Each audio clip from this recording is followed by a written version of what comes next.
Before you start, check whether the printer has additional paper cassette units or a paper cabinet.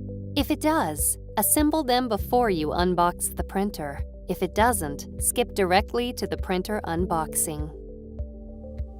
Remove the cabinet from its packaging.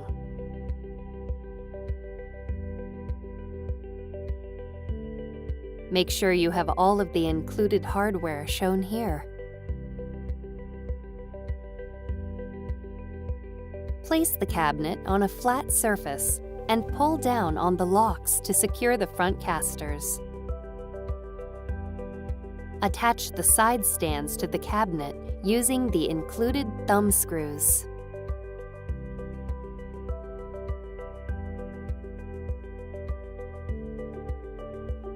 Attach both reinforcing bars to the side stands and secure them with the included screws. Remove any additional paper cassette units from their packaging.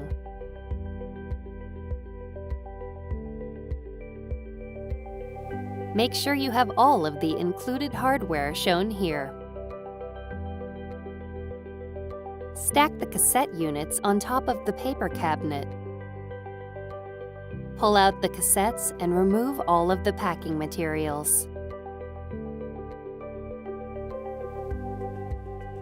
Use the included screws to secure each additional paper cassette unit and the cabinet.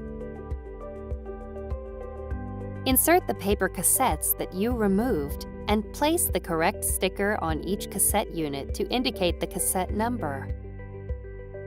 Remove the plastic straps from the printer box.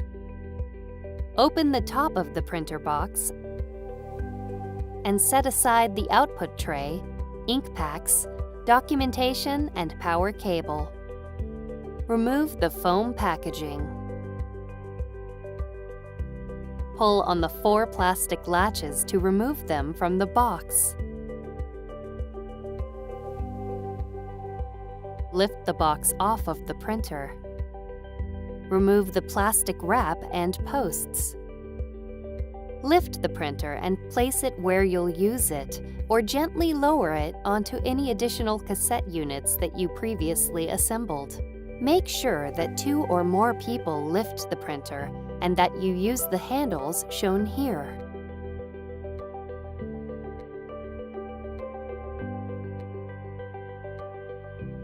Secure the back of the product to the cassette unit using the included brackets and screws.